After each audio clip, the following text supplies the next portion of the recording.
Hello everybody and welcome to the Thursday edition of Video Clips, and today I'm going to do something a little bit different. I'm going to answer a couple of things that come up in emails because I think there's a lot to be gained by all of you hearing some of what I have to say, and I'm going to offer some commentary on some things. I think once in a while we just need to do this. So I'm going to start with the psychiatric drug issue. I've written a lot of articles over the years about psychiatric drugs. And there isn't a single study that has ever shown that there is any such thing as a chemical imbalance in the brain that causes depression, anxiety, ADHD, and any of these other psychological conditions for which psychiatric drugs are prescribed. In spite of that, 25% of Americans and a pretty significant percentage of the population of many other westernized countries take psychiatric drugs, basically as a result of collaboration between the drug companies and the psychiatry business. And it is a business. The psychiatry has made a fortune off of this drugging of Americans. This quote by a psychiatrist, I took it from the book Psychiatry Under the Influence, and he made a radio appearance. He was talking on NPR about the psychiatric drug issue, which fortunately is starting to get a lot of attention, negative attention, and that's the way it should be. We've harmed 25% of the population with this nonsense. So anyway, here's what this psychiatrist had to say. We don't know how the medications actually work in the brain. So whereas it's not uncommon, and I still do this actually when patients ask me about these medications, I'll often say something like, well, the way Zoloft works is it increases the levels of serotonin in your brain and your synapses and the neurons, and presumably the reason you're depressed or anxious is you have some sort of deficiency. And I say that not because I really believe it, because I know the evidence isn't really there for us to understand the mechanism. I think I say that because patients want to know something, and they want to know that we as physicians have some basic understanding of what we're doing when we're prescribing medications, and they certainly don't want to hear that a psychiatrist essentially has no idea how these medications work.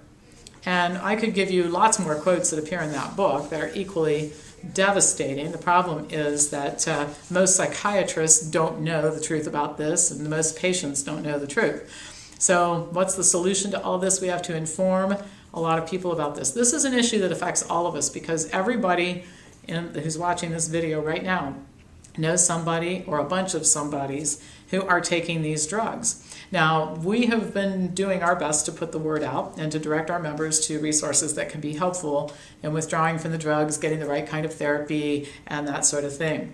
But it's time to take this a step further and do something in a bigger way about this awful situation. So Wellness Forum Health and the Wellness Forum Institute for Health Studies have both signed an agreement with Dr. Peter Breggin to partner with him to develop programming which will be offered both through the school and through the healthcare company.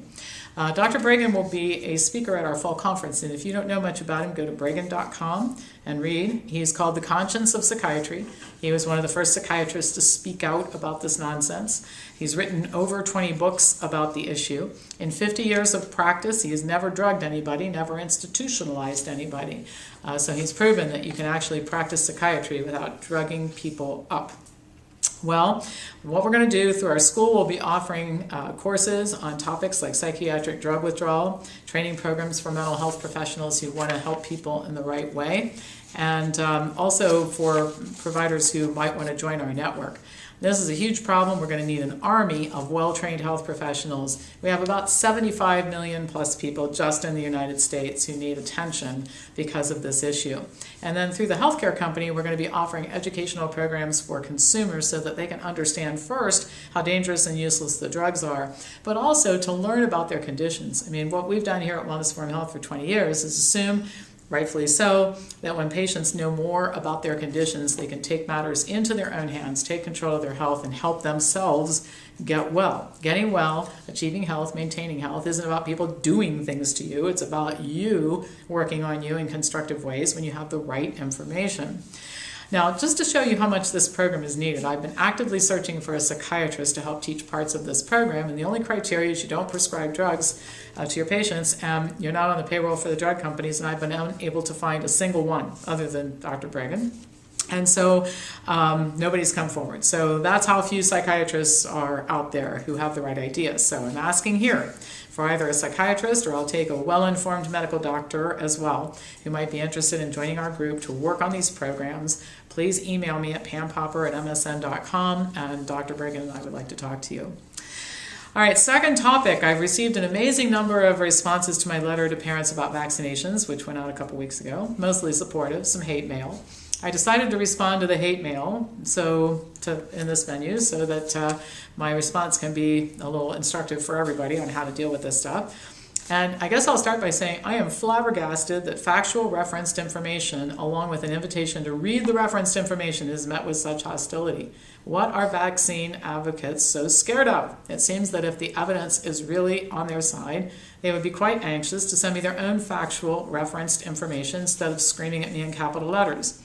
The insistence that the vaccination issue is settled and does not deserve further scrutiny strains credulity.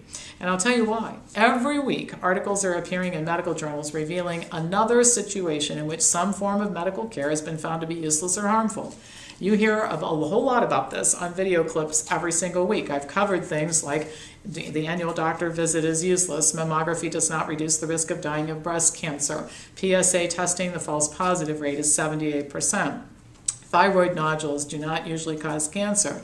Carotid artery surgery, not usually warranted most of the time. No evidence to support lung cancer screening. And medical care is the third leading cause of death in the United States. All right, I'm listing these examples because, and there are tons of them. I mean, I could cover this till the end of days and we wouldn't cover all the things that are wrong in medicine. Now, I'm listing this because what the vaccine advocates want us to believe is that, there's with all the stuff that's wrong with medicine and with a new finding every week that's something we've been doing, we shouldn't be doing anymore, the one area where everybody got it right, the drug companies, the medical profession, and the government, is vaccines. It's the one single area where there's been no error. I mean, it's amazing. It defies logic. It's important to keep talking about this, and I'll warn you about another issue related to it, which we all need to pay attention to. Generally speaking, I don't like to talk about politics in this venue, but the bottom line is that politics and medicine are inextricably entwined. The state of California passed a law last year mandating that all children be fully vaccinated in order to attend school. I know a lot of people who live in California. Many people have told me they plan to homeschool their children in response to that. I also know a few people who were planning to move to California who have now decided to go someplace else instead. But a looming problem is the federal government's tendency to interfere with the states' rights. Under our Constitution, the federal government is only supposed to do things that the states cannot do for themselves, like defense.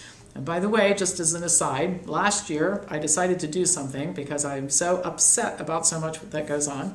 I've started taking college classes in American history, Constitution, political science classes, the whole nine yards, so I could understand this better. And it made me just as angry as all the stuff that I read and talk about in medicine. So what's been going on is the feds have been taking more and more control away from the states, and another episode of federal grab happened just a couple weeks ago when Congress passed a law. It started with the state of Vermont passed a law saying that genetically modified foods have to be clearly labeled, and of course the food producers didn't like that, so they got Congress to pass a law that essentially wiped out the Vermont law and said that you don't have to do that. They came up with a different scheme that really isn't quite as clear. But here's what this has to do with what we're talking about right now. This could happen with vaccinations, which means that if it does, everybody in the United States would have to dutifully deliver their children to a pediatrician for dozens and dozens of inoculation doses before going to kindergarten, or not be able to go to school. Now, there will always remain a medical exemption, but you probably know how difficult it is to find a doctor who will sign off on a medical exemption for two reasons. First of all, most of them have bought into the dogma. The American Academy of Pediatrics takes a lot of money from vaccine makers, and their members are duly brainwashed about this issue. The other thing is other doctors who feel this way are reluctant to draw unwelcome attention to themselves. Bad things happen to people who speak out about this issue. Example, Andrew Wakefield, who lost his medical license in the United Kingdom for suggesting crazy things like a vaccine that had been discontinued in Canada because it hurt kids shouldn't be offered in the United Kingdom. That kind of crazy talk will get your license taken away. So the bottom line is that I encourage all of you to hold your elected officials accountable on this issue. It's not a time to be apathetic about politics. I mean, it's one thing to yawn and be disinterested when they're talking about the federal budget, and although I would argue we should pay attention to that too. But it's another thing to remain disconnected and apathetic when important rights are being taken away from us. If a lot of people scream and holler and threaten legislators' offices, I'm not talking about with bombs and guns. I'm saying, listen, I'm not voting for you unless I get an express promise from you that you're not going to participate in this nonsense, or I'm going to vote you out of office if you do. It does make a difference. In 1994, this issue would take a long time to tell the whole background on, but the DSHEA Act was passed, which reined in the FDA's ridiculous tactics regarding supplement sellers and makers. And some of you know I'm no big fan of dietary supplements when they're not used properly, but I am a fan of the Constitution, and I'm a fan of preserving our rights in the United States of America. So raiding doctors' offices with alcohol, drug, and firearms, people with machine guns, I just don't think that's a good idea. Call me crazy, right? Well, anyway, in response to all that, there were so many letters written to Congress, more letters than in protest of the Vietnam War, that legislators felt that they either had to pass this law or they were going to get voted out of office. It works, people, it works. So it's time for us to be proactive on this issue. And so people ask me who I'm voting for. I would vote for anybody who would promise to dismantle part of this government and its interference in our daily lives, telling me what to do with my body, my kids' bodies, your kids' bodies, and all kinds of other issues. So that's my rant for the day on politics in America. All right, last topic for this episode is a general response for people who write to me with questions like, my sister is having menopause symptoms. What should she do? I have some pain in my knee and shoulder, and a doctor tells me I need to have them both replaced. Is this a good idea? I don't like taking thyroid medication. Can I stop? My daughter has an autoimmune disease. What should I tell her to do? Well, I could go on, but the common denominator here is that people are asking me to provide information when I don't have enough information about the people who are affected to say anything responsible. Now, I understand why I get these questions. The current paradigm in medicine is to have short sentences, short talks about symptoms and biomarkers. You give me a symptom or biomarker, medical profession comes back with a drug or a supplement or a procedure to fix it. It's essentially medicine by soundbite, and it doesn't work because it doesn't take into consideration the individual, his or her current health status, severity of the problem, medications taken in the past, and many other factors that should be considered when you're talking to people about their health. This is based on the reductionist fantasy of medicine, which is there's a drug, supplement, or procedure for just about anything that ails you. All you have to do is identify it in a blood test or complain about a symptom, and I can tell you what to do in one sentence or less. It's a bad model for healthcare, and it's one of the reasons why people stay sick. Now, I have often said that when the paradigm is wrong, doing something different within the same paradigm cannot possibly lead to better results. So how does this apply to this situation? Well, some people think I have some better ideas about what to do about some things. I happen to agree with that. So what they want to do is they want to engage in conversation with me like the conversations that they have with other people, where they just give a symptom or a biomarker and get some type of canned response that doesn't have anything to do with your personal situation. They want better one-liners from me than the one-liners they get from other people they write to or who they talk to in a doctor's office. So I know, but better one-liners is not really an improved model of healthcare. And so the reason I want to talk about it is that I know some of you get frustrated when you send me a soundbite and I tell you call the office, become a member, get educated, let us help you sort this out. Because there aren't any good sound bites to solve complicated problems that have been going on for a long time. So part of what we're trying to do here is change the paradigm of medicine and healthcare from one where you just do what you're told, and if that doesn't work, you get to find somebody else to tell you what to do, and if that doesn't work, you get to find somebody else to tell you what to do. People do quite a bit of that here. It isn't working, folks. All right? At some point in time, you're going to have enough interest in this if you have health issues to give it the same kind of attention that you give buying a car, buying a blender, or hiring a financial planner. You don't do any of those things without checking things out, so don't do this. All right, so please, let us help you, but let us help you in a constructive way. All right, well, that's all for today. As usual, pass this on to anybody who you think would enjoy watching it, and I will be back to you on Tuesday with more news.